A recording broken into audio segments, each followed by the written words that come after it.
Shit. Fuck. Shit, fuck. The Hardcast. It's time for another violently sightless episode of the Hardcast. I'm your host, Chris, and today I'm joined by Steven. The man whose night is so Zeno. And Victor. You can call me Victor HD. Tonight's review/discussion is about the 1989 sword-swinging action movie Blind Fury, directed by Philip Noyce and starring Rutger Hauer. The story concerns a blind Vietnam vet who returns to America and helps rescue the son of a fellow soldier. The hook being that this blind Vietnam vet is also trained in the deadly arts of sword fighting. So, Steven, did Blind Fury shit-fuck its way into your heart, or did you end up feeling like someone spit a rock in your face? Definitely, someone threw a rock in my face with this movie. No, spit. Yeah, spit. I don't know what happens, lies, but how I see it, it was very entertaining. It's definitely not for everyone. I'll say that right now. But those who can just sit down and enjoy a movie and judge it don't take critically, it seriously. It's a little bit cheesy. It's just for fun. When I sat down and watched this movie, at the very beginning, I was confused. It was this type AKA of Steven. I was confused. You got Nick Park who wakes up in the middle of the African jungle and he's like, Vietnam. I just said Vietnam. Whatever, the jungle. Wherever he is, rubbing his eyes. He's sitting there rubbing his eyes. He can't see anything. I know. He's in the jungle. No Visine anywhere. No, Well, he's screaming, I can't see, so that pretty much gives us away. I know. That should have ended your confusion. No, he's stumbling about trying to figure out what to do with his situation, and now he's saved by a bunch of... I bet he was confused too, wondering why he was in Africa all of a sudden. The accident teleported him to Africa. What were those guys? Not Indians. Just say natives, I guess. Vietnamese. Okay, they were in Vietnam. They were fighting the Vietnamese. All right, the natives. The Vietnamese, all right. There you go. The Vietnamese natives. They found him, and shut up. I'm sorry. Yeah, they find him, and one of the guys, I guess the leader of the clan, It's a village. Really? Yeah, it's not the KKK, okay? It's not like some group of KKK natives living in Africa, all right? You want to take over, Chris? I think I have to. There's someone who's still confused. Oh my god. Please. Okay. Nick Parker, he's blind. He's stumbling around in the jungle, and he stumbles across this... Actually, he gets caught in a trap, right? A hunting trap. And the villagers, they kind of take mercy on him. They feed him, and they kind of bandage his eyes. One of the guys in the village is, I guess, the local swordsman guy or whatever. He kind of starts to teach him all the moves. In the beginning, of course, all the kids, everyone's laughing at him because he's blind. He can't do shit. But after a while, he starts to use his ears, his other senses, and he really hones his skills. And he's able to cut fruit like nobody else. I mean, he's like a fucking sushi chef when it comes to fucking mango and shit like that. And Watermelon, yeah. Right. Of course, you zero in on the watermelon, Steven. But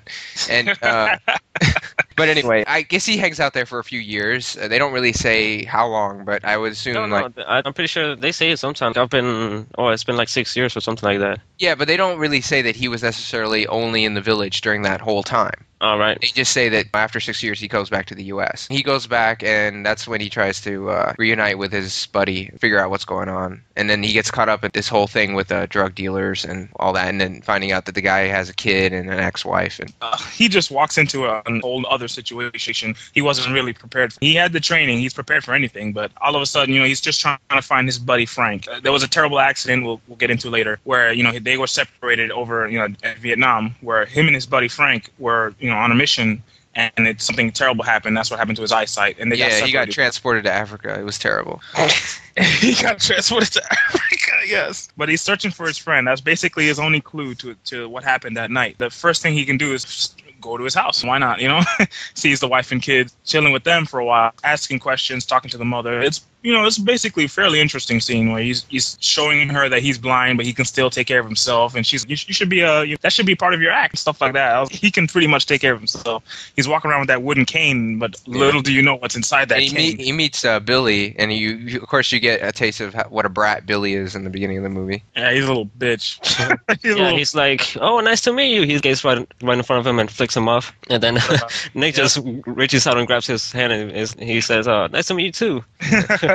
And then the kid's just freaked out. Yep, he runs away like a little bitch. I was like, take that, motherfucker.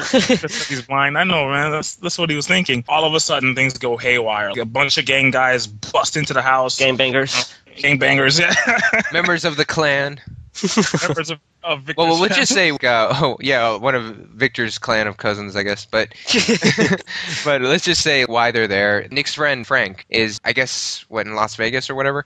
He kind of fucked up. He owes a lot of big people a lot of money. He became a chemistry guy after he left Vietnam. He's stuck making these designer drugs for these guys in Las Vegas, criminals. Designer drugs? Right. Designer They're called designer drugs because they're specifically made for a specific purpose. That's why they were blue. It was blue. You ever seen drugs like that before? It was like fucking blue.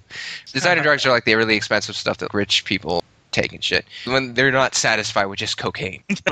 He gets caught up with that. He doesn't want to help them, but they're like, we're gonna go and get your kid and all that and hold him over your head, so we'll force you to do whatever we want. And that's when they show up right when Nick is visiting, and Nick knows what's up because he could tell that these guys are not the normal cops. And there's a bloodbath after that. Of course, the main bad guy, Slag, whatever, he gets away, played by Randall Tex Cobb. He escapes. Jumps through the fucking window. Bitch doesn't even know how to open a door. He got chased off by a blind man. That's embarrassing. Yeah, but he tells the blind man, he's like, let's see you dodge a bullet, blind man.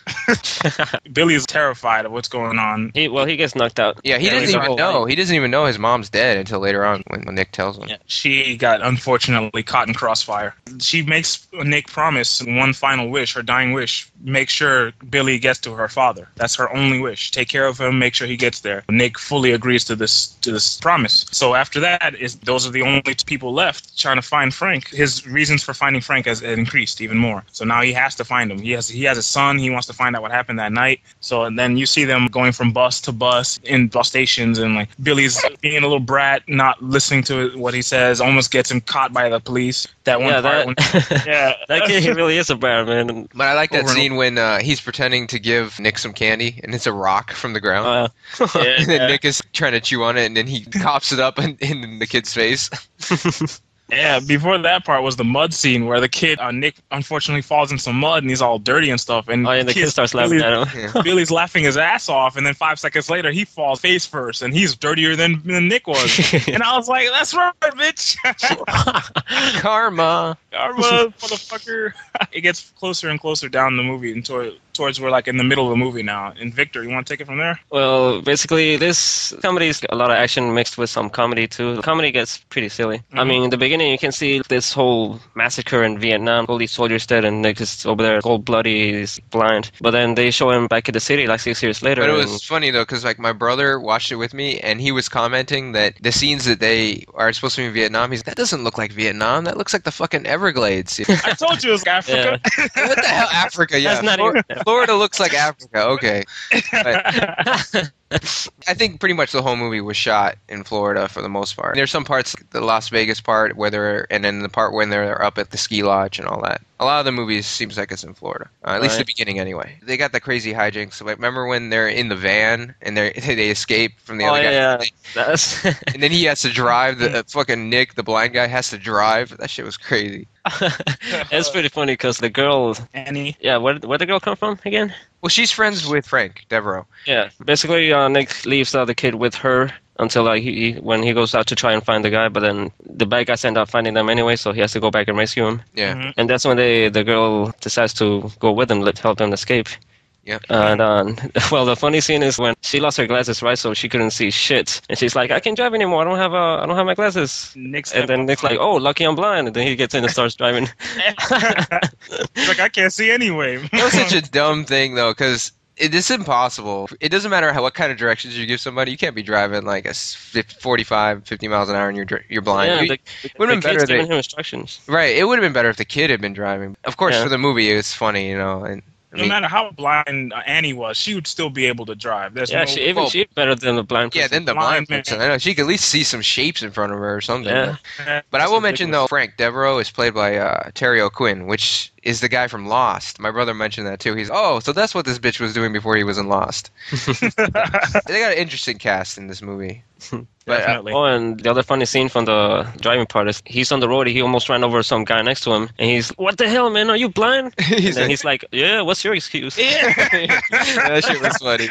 That was funny, man. I was rolling. That's also when they introduced the Pike brothers, because they were the ones who were chasing them. Oh yeah. Those guys are funny. They work for the bad guys, and their chemistry is just hilarious. You could tell like they're like brothers and they don't get along. The shit fuck brothers. That's like a famous line from the movie when they're in the elevator. They curse, they drink, they do whatever is necessary. They're very